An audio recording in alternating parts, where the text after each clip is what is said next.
On today's show, the Thunder have lost their last 2 games. Are we worried about them at all going into this playoffs? We'll talk about that and more. Locked On NBA Squad Show West starts now. You are talking ball with the NBA West Squad Show, sponsored by Game Time. From the Warriors to the Lakers, the Mavericks to the Nuggets, and everyone else in the West, the local experts of the Locked On Podcast Network bring you all the scoops, breakdowns, and the most comprehensive look at the Western Conference. Trash talk and big takes included. No holding back, we're giving the green light. It's time to talk NBA West. And welcome, you're Locked On at NBA Squad Show West. My name is Nick Angstead, host of the Locked On Mavericks podcast. Sputtering to the finish. This is the Squad Show where we take over the feed of your favorite Locked On show. It's an open invite for any host to join to talk about anything they want within the NBA's Western Conference. This episode is brought to you by Game Time. Download the Game Time app, create an account, use that code Locked On NBA for $20 off your first purchase. Joining me for today from Locked On Nuggets, Matt Moore, Locked On Lakers, Andy Kamenetsky, and the sputtering Oklahoma City Thunder from Locked On Thunder, Ryland Styles. Gentlemen, the Thunder have lost their last 2 games. I joke about it. They are 11-2 in their last 13 games, though, to be fair. But the last 2 losses have been to the Rockets by 14 and then the Lakers by 27. Are we worried about the Thunder at all? I'll allow Ryland to start off. Is there any case to be worried about this incredible Thunder team we've seen this season? The Lakers more so than the Rockets game. I mean, you should be worried about any team going up against Luka Doncic, and Luka Doncic just tore them apart. He was excellent. Austin Reeves was excellent. LeBron, of course, was excellent. Like, they were able to just manipulate and bend the Thunder's defense in a way that generated wide open looks, and they cashed in those wide open looks. It was very reminiscent of, Luka's kind of orchestry of what he did last year in the playoffs, where he was just getting open looks for his guys. His guys came through for him. They win the series. But I think ultimately it's kind of a glass half full, glass half empty kind of conversation. Right now, it's very easy to lean empty after they got beat twice and they had some of their worst losses in terms of like point differential these last 2 games. But like, the Lakers series was always going to be a 7-game series, I think. And so the Lakers would clearly, in that case, be capable of beating the Thunder, and they beat the Thunder on Sunday. And the Thunder blew out Dallas in game 1 of last year's playoff series, and we saw how that went for Oklahoma City. So it doesn't necessarily change anything. I think it just shows that the Lakers are able to really mix and match and have a matchup advantage against Oklahoma City if they're going to play defense that way. Because while they did hit their open shots, and they deserve a lot of credit for that, their defense was swarming. They were crisp in their rotations. And even though they didn't have a true rim protector, and we've talked about how the Thunder could get to the rim on them, their length on the perimeter didn't allow them to get to the rim and expose that kind of mismatch at the rim. And so they kept Shai away from the rim. They really harassed J-Dub. And then Chet was kind of inefficient against a wing playing underneath him. So the Lakers for sure deserve all the credit in the world. But I think that, again, if you really take a step back, and if you always thought that series was going to go 6 or 7 games, that means that the Lakers would win some games, obviously. I have a Lakers question. Andy, why is it that the Lakers defense looks so amazing one night and so not amazing the next? To some degree, you'd have to go through each game and let me know who was available and who wasn't, and how many games the Lakers had played over 5 games, 6 games, 8 games, whatever. Like, I'm not trying to have a cop-out defense of them. I'm just saying, for a lot of that stretch, that was a specific thing going on with the Lakers. They've had players in and out of the lineup. There's been certain games, particularly on the second end of a back-to-back lately, where Rui Hachimura hasn't been available. And I think Rui's defense at times has been underrated, might be too strong of a word, but I think people have thought of him as more of a defensive liability than he's actually been. But more importantly, when he's not there, the offense suffers, and your offensive efficiency will often dictate how well your defense can play, in terms of being able to play, to set your defense off made baskets. The more your offense can't score, the more pressure it puts on your defense, both mentally and in terms of how taxing the other team's offense will be on you. I mean, there's a lot that goes into this. And again, it can sound like excuse making for the Lakers, but they have played an unusually high volume of games over the last few weeks because their schedule got thrown out of whack because of the games that had to be made up due to the wildfires in LA. So there's been a lot that was just really unusual for the Lakers. So yeah, they were incredible against the Thunder. Do I think they can play 16 wins worth of playoffs level, 16 wins worth of defense during the playoffs at that level? I don't know. I mean, that's a tall ask, but they have shown they can be incredible defensively when they're locked in and everyone's executing. You've been as high on the You're just Thunder covering anyway for on the Luka. show. I was You're just curious covering for Luka, if yesterday's game changed that opinion at all. Repeat the question. I didn't hear it. Nick was talking over you. He's Nick should never talk. So you've been as high on the Thunder as anybody outside of Rylan. Yeah. I was curious if yesterday's game changed that at all for you, or are you like, no, like they'll be anybody but the Lakers, or if it's like the Lakers have a chance?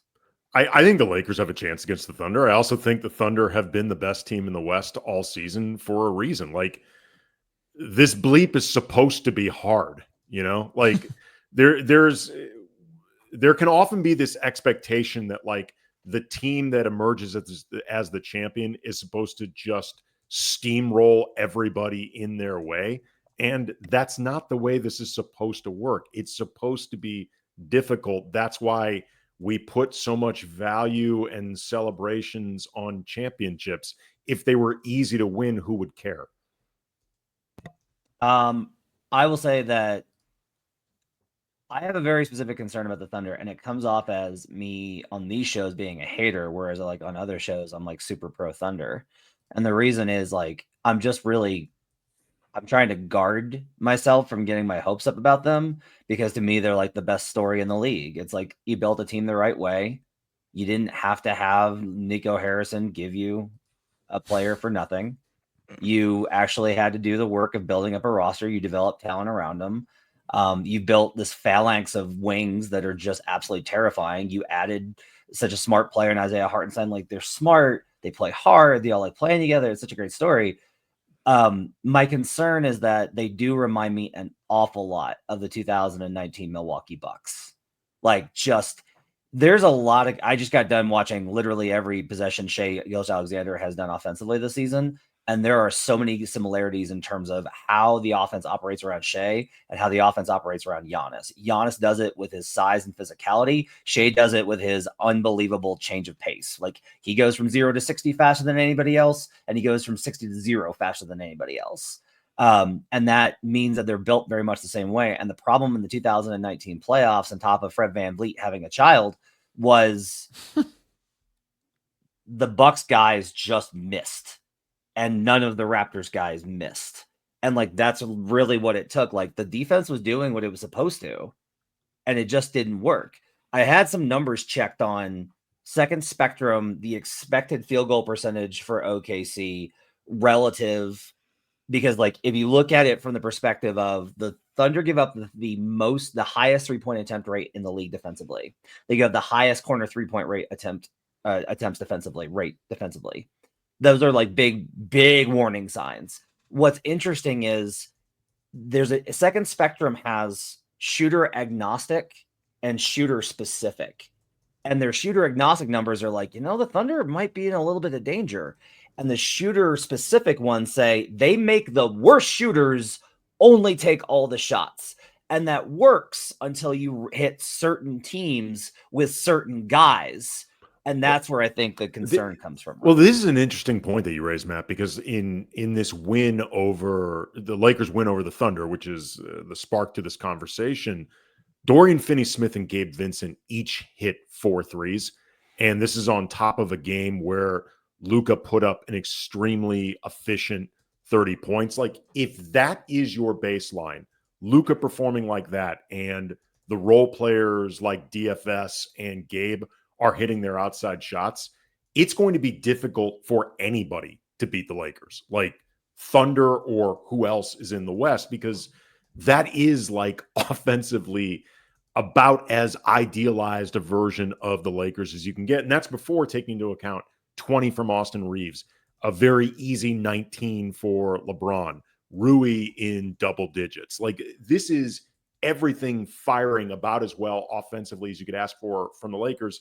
Oh, and they also held the Thunder to 99 points. They also held Shai Gilgeous-Alexander to 0 free throw attempts, which, I mean, I'm not an expert I on didn't the think the Thunder. NBA allowed that. Well, you slip Adam Silver a handshake with a 20 in it, a lot can be accomplished. It was against the Lakers too. Oh, another. But Rylan, I'm sure would know this. Like, that has not happened very often this season. Like, Shai having 0 free throw attempts, and that's a big reason the Lakers won this game. Like, the idea that Shai, despite being really efficient from the field, 26 points on 12 of 23 shooting, 7 assists, he wasn't able to get the cheap points. And I don't mean that as like a degradation, like Shai's a foul grifter. I'm just saying, like, those are the cheap points that you add on. It was actually a credit to the Lakers. There was one drive where the Lakers probably did foul Shai. They probably should have called it. They didn't call it. Other than that, there's not a single play that I can point to and say that Shai should have gotten to the line there. That was just the Lakers playing within the rules, physical, aggressive defense, and that's what was so impressive. But at the same time, if you're asking me, do I think the Lakers can hold Shai to 0 free throw attempts 4 times in a 7-game series? My answer is bleep no. Like, no, they're not going to be able to do that. So even if they can beat the Thunder 4 times, the formula isn't always going to be the same. And in part because Shai is so good and the Thunder are that good. Somewhere Matt George from Locked On Kings has just started screaming, and he doesn't know why. He just started absolutely screaming out of the sheer agony of someone suggesting that the Lakers couldn't hold somebody to 0 free throws. Of course they could. Come on, guys. We know the whistle. No, 4 times though. 4 times in a series. I'm not saying once. It's the playoffs, Andy. Whatever it takes. His whole point is the Lakers would have to play an almost perfect game to beat the Thunder 4 times. They have to play a perfect game 4 times, basically, and all those things that went right the other night would have to go right. Yeah. And I think that's at least comparable. It's going to be hard to beat. It's going to be hard to beat OKC 4 times. Coming up, the bottom 5 in the West. We've talked about them a little, but we're about to shelve them for a really long time on this show. Let's talk about which team has the brightest future in the bottom 5 of the West. We'll talk about that coming up. Today's Locked On NBA Squad Show West. Today's episode is brought to you by Robinhood Gold. With Robinhood Gold, you can now enjoy the VIP treatment, receiving a 3% IRA match on retirement contributions. The privileges of a high net worth are now available for any net worth. With Robinhood Gold, your annual IRA contributions are boosted by 3%. Plus, you also get 4% APY on your cash and non-retirement accounts. That's over 8 times the national savings average. The perks of a high net worth are now available for any net worth. The new gold standard is here with Robinhood Gold. To receive your 3% boost on annual IRA contributions, sign up at Robinhood Gold or Robinhood.com/gold. Robinhood.com/gold. Investing involves risk. Rate subject to change. 3% match requires Robinhood Gold at $5 a month for 1 year of the first match. Must keep funds in IRA for 5 years. Go to Robinhood.com/boost. Over 8 times the national savings average. Account interest rate claim is based on data from the FDIC as of November 18, 2024. Robinhood Financial LLC, member SIPC. Gold membership is offered by Robinhood Gold LLC. Thanks for hanging out with us on Locked On NBA Squad Show West. We've got a show that covers your favorite team. Go check out the link in the description to find that show. Locked On Thunder, Locked On Nuggets, Locked On Lakers, Locked On Mavs even. If you're a real sicko, go check out Locked On Mavs right now. We're talking about the deep stuff. But this week we do have the Lakers coming in town to talk about to get into all that. But let's talk about the bottom of the West. Which team has the brightest future? You start looking at them. If you're a GM, which job would you rather have? Is there any other choice besides the Spurs? I mean, assuming Victor's okay, obviously. Right. That changes everything. Fair. But if Victor's okay, then no. You just gotta put the Spurs up the top, right? Victor, you could not have Stephon Castle, and you could not have their cap space, and you could not have their coaching and their organization, and you'd still want them. But they have those things too. So yeah, it's the Spurs. I mean, I would piggybacking on to what Matt said, because the Spurs are the obvious answer with Wemby. The Blazers are an interesting team in that you can see signs of what it could be, but I'm going to need to see more of it materialize to really feel good about it. And the Jazz, ask me in 3 months if we see that they end up with Cooper Flagg, because whoever ends up with Cooper Flagg gets put in a very specific positive direction moving forward. The Pelicans, though, are the team right now among these bottom feeders in the West that I do not even feel sort of good about their direction, because I have no idea what the bleep their direction is, and I don't think they know. I don't They got think a 12% chance at Cooper Flag. Maybe, but if say Cooper Flag ends up going somewhere else, they're the one team that I look at and I say, I have no clue what that direction is. Like, I can sort of decide what I think the Jazz's direction is. I can sort of have an idea what the Blazers' direction is, and you absolutely know what the direction for the Spurs is, assuming Wemby's healthy. What the hell are the Pelicans? Like, for real, I have no idea what that is. Doesn't it feel like the Pelicans and Raptors are sort of like doing the same thing, just acquiring as many random players as possible, and then we'll just see what happens? I mean, the Pelicans have been way more injured than the Raptors, but the Raptors are choosing to lose more games than what the Pelicans are right now. Yeah, I mean, I would put the Suns last, and I'd even take the Pelicans above them, just because I think that the Pelicans at least have, especially if they got Cooper Flag, but at least right now on their roster, if you did want to make a decision on what direction to go and you wanted to sell off some pieces, you can get some really good returns for some of their guys on their roster, which would set them up better for the future than they're currently set up right now. And then if they did get Cooper Flag, then you just be banking on them being healthy, which is a scary bet with what the history shows of that roster, but it's a bet worth making, I think, if you're able to get the top luck in the lottery. But I mean, the Spurs are the clear and obvious number one. What about the Spurs? Let's say besides Wembanyama, how are the Spurs set up to succeed in the future? I guess let's throw it that way. Castle's likely to win Rookie of the Year, and that's not saying much. It's the two sweetest words in the English language, default. But like, I think, congratulations, Stefan. yeah. Go. A lot of that. The Malcolm Brogdon annual default Rookie of the Year. The Spurs have some. I think it's fair to say the Spurs have some guys. I've liked a lot of how various players have played this year. Julian Champagnie, I think, has been really good for them. I think, obviously having De'Aaron Fox, right? Like, you have a player that's played at an all-star caliber level. They're no longer forcing Sohan to play point guard against his will. That's a nice step. And I still really like Sohan. I still really like him. Like, he averages like 7 boards, and he's just like a monster. And he's a guy that I think that in time it's gonna be like, he makes a lot of winning plays. He's just not a starting point guard. Yeah, for sure. That's not his position. Yeah. Pop was like, I knew it. And like Mamu's having this, whatever this month is for Mamu, which is cool. I've actually liked Keldon Johnson as well too. I think he's played really well this season. They have some guys. And so when you think about that, plus like, hey, like, what if they land 2 or 3 in the lottery? Yeah. Like, what if the Spurs get VJ Edgecombe to go with Stephon Castle and Victor Wembanyama? Like, yeah. And also, like, this draft is deep. Like, there's, the top 3 tiers are really considered to be pretty solid all-star potential. And so, like, they're, I think, very well set up. Plus, they have, like, the draft assets and everything else.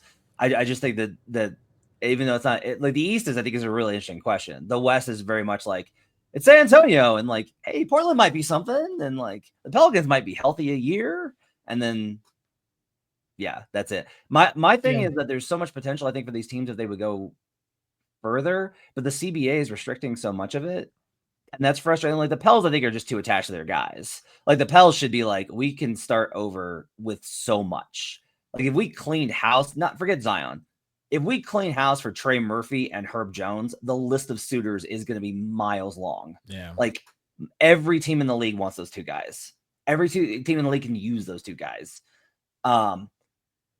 With the Jazz, it's way less so, but it's like they have guys that I think that teams are interested in acquiring, and they've just held on to them. Blazers a little bit too with Robert Williams and Jeremy Grant. So if those teams will just get moving and actually trade their guys or find a way to do it, given this new CBA, I think there's a lot of potential for these teams to have upward mobility, which, good luck, because it's the West and everybody's so good and should be so good going forward, give or take a few teams that will have their own Phoenix Sun years.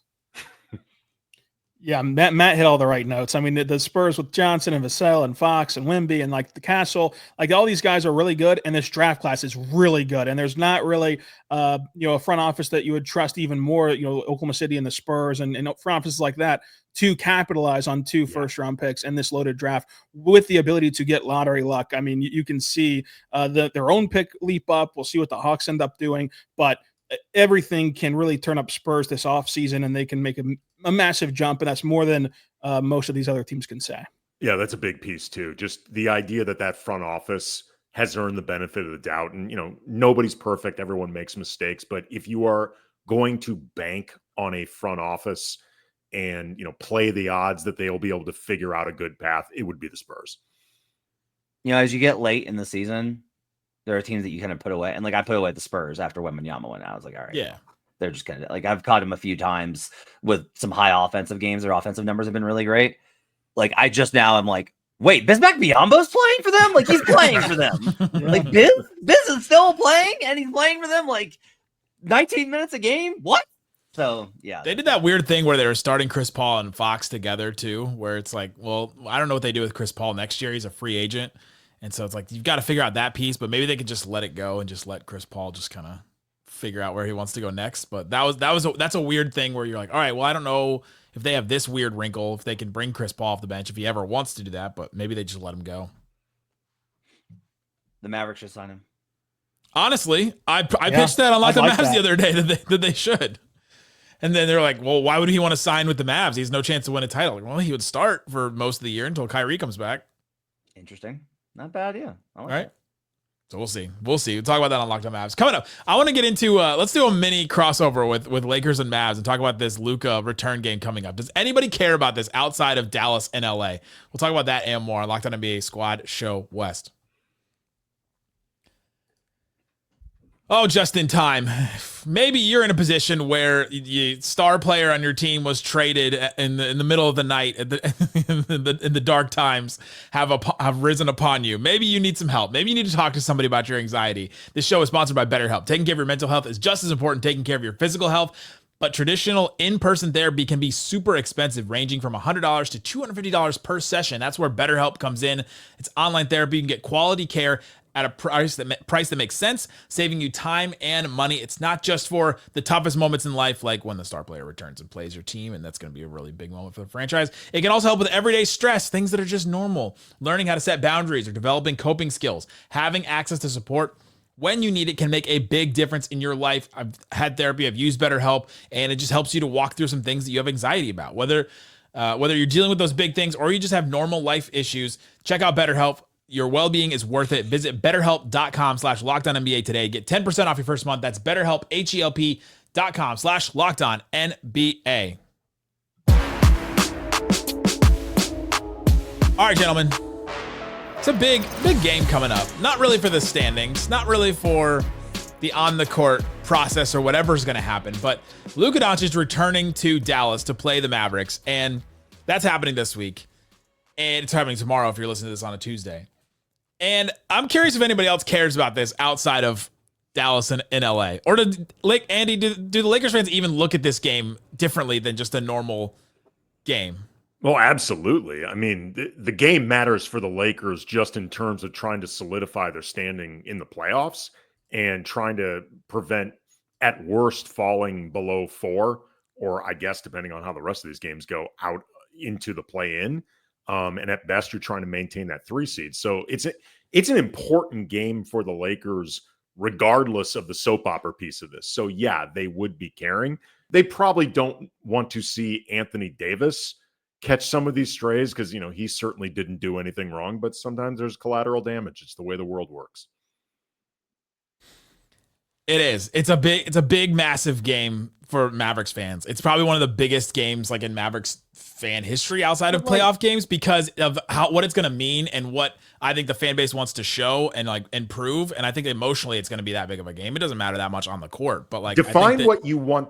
Yeah, what they want to be shown. Don't you kind of want him to just come in there and drop 60 on them? Yeah, and then I think the fan base will want to show that, hey, we still love this guy, we still support this guy. Think about the protest at the first home game. I think there's going to be stuff like that, and I think there'll be chants. I think there'll be love shown to Luca. Is this going to be a road game for the Mavericks? Yes. Yes. That sucks for them, man. What's the tribute video going to be like? That's a big Ooh, are they question gonna that I get have. one? You've got to do one, right? You should, You but have It's to. it's the second best player in your franchise history already. But the Mavs have done everything possible to be on the wrong side of the PR battle of this whole thing. It would be so funny if they just didn't do one and get killed for that too, which rightfully so get killed for that if they didn't. They do a lot of funny videos in the Mavs home games, so they should do like a really funny one. There's like a tribute video, but it's just like an photos AD out tribute. of Thanks him for in the various- 5 games. all you've the given weird us. Luca things that It's he's just ever clips done. of Luca eating. Yeah, It's eating just- and drinking. That's So what they the- do for the whole thing. You guys know Drinking recovery beer. the dude perfect guys, the trick shot YouTube guys are based in Dallas. They should just have him. They should have them post the video where it's just Luca's trick shots just over and over again, and that's the whole thing.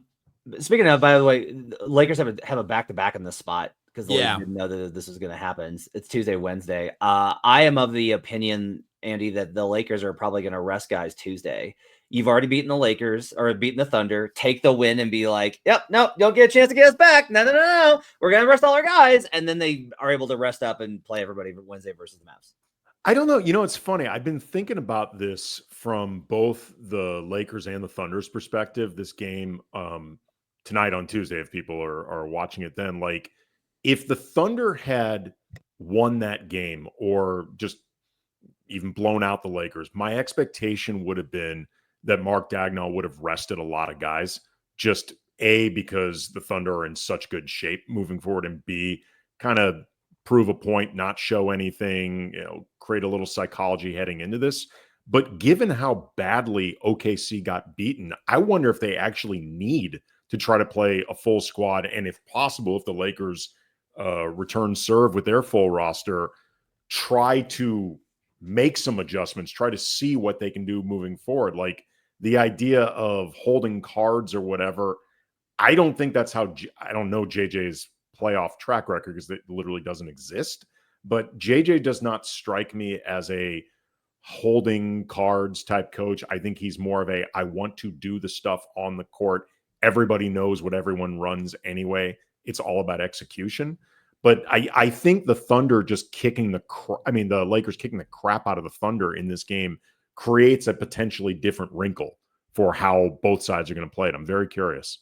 Yeah, we missed the injury report window. They have not submitted one as of the time we're recording this, so we don't know. But it is a very interesting wrinkle of Mark's been asked that very question of holding cards close to the vest. And he did try, against the Lakers to go double bigs and try to impose their size on a team without a center. It did not work. So obviously that would tell you that they should, try a single big lineup with Kaysen in the starting five and set a tone defensively that way. And like he said that he doesn't believe in holding your cards because you can get the same effect by just showing every team everything, and then you catch them by surprise with the element of you don't know what card that they're going to play because they have all these different cards to play versus catching them by surprise and yourself by surprise of holding something back and never seeing it for yourself first. And so that will be very interesting. It's also the Thunder's last regular season home game, and so I think that the business side of things might come into play where you want to play for the final time in front of your fans in the regular season. Maybe that's just completely overblown, but the Thunder do have a back-to-back as well, not as emotionally charged as the Lakers Mavericks back-to-back, but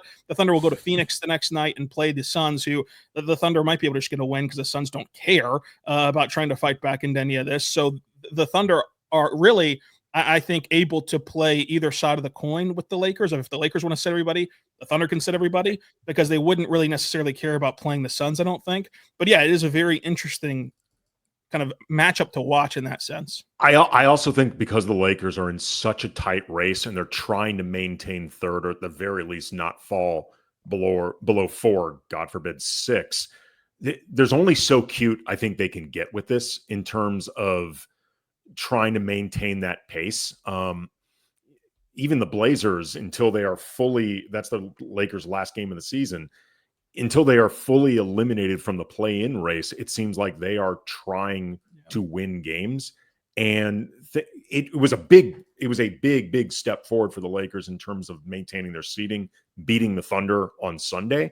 But I don't know how cute they're going to play this thing or how much they're going to err on the side of resting anything or whatever, just because 3 through 10 or 3 through 8 is just that tight. Yeah, and we'll never like know, but I do wonder the emotion of like wanting to be like if the Lakers would have to rest on one end of the back-to-back just physically, I wonder how much the emotion plays in of the Lakers wanting to be there for their guy Luca in a very emotionally charged game where like Luca is going to be his first game back in the American Airlines Center and all that goes into the very next night. Perhaps it means nothing, perhaps it means everything. We don't know yet. Mavs have 3 full days off before that game too. You're actually I'm sorry, this is just where my brain goes. And you're actually not like you're pretty good. So Lakers. Where are we going with this? At his job or sorry, with playoff standings. Okay. It's like they are, the idea is like, well, they're in this really tight race and they're only 2 games above these teams, but we've only got like 3 or 4 games left. The other thing is like Lakers own every single tiebreaker. I know.